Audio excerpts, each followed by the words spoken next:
Hello friends, आज हम बात करने वाले हैं एक ऐसे आर्टिकल की जो काफ़ी रेयर होता है न्यूज़ में। यस, दैट्स आर्टिकल 143, जिससे president of India supreme court से सवाल पूछ सकते हैं। और हाँ, ये 2025 में न्यूज़ में है क्योंकि प्रेसिडेंट द्रौपदी मुर्मू ने रिसेंटली सुप्रीम कोर्ट से एक बड़ा कॉन्स्टिट्यूशनल ओपिनियन मांगा है।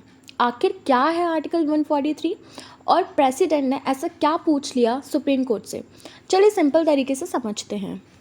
आर्टिकल 143 इंडियन कॉन्स्टिट्यूशन का एक स्पेशल प्रोविज़न है जो प्रेसिडेंट को ये पावर देता है कि वो सुप्रीम कोर्ट से एडवाइजरी ओपिनियन ले सकते हैं।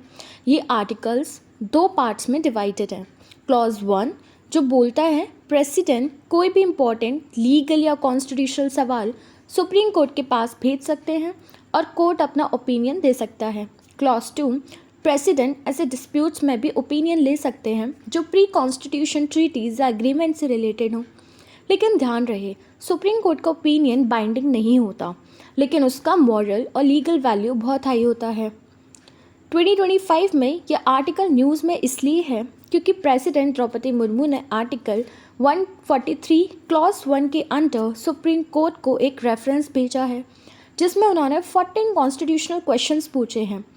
ये सब सवाल एक रीसेंट जजमेंट से जुड़े हैं जो कि है state of Tamil Nadu versus governor of Tamil Nadu case.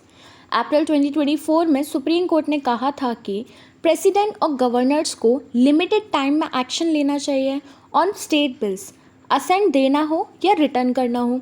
पर प्रेसिडेंट ने इस पर सवाल उठाया कि सुप्रीम कोर्ट ऐसे डेडलाइन सेट कर सकती है जब कॉन्स्टिट्यूशन में क्लियर टाइम लिमिट मेंशन ही नहीं है। प्रेसिडेंट के रेफरेंस में सुप्रीम कोर्ट से ये पूछा गया है कि जुडिशरी प्रेसिडेंट या गवर्नर के ऊपर टाइमलाइन इम्पोज कर सकती है।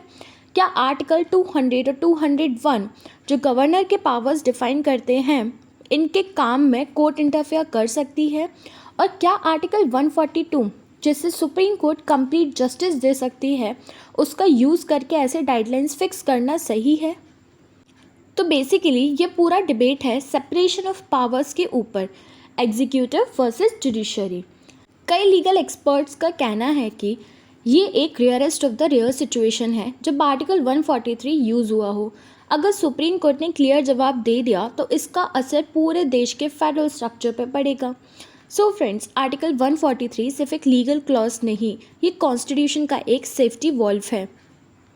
जब भी कोई कन्फ्यूजन हो between organs of the state तो सुप्रीम कोर्ट से गाइडेंस ली जा सकती है।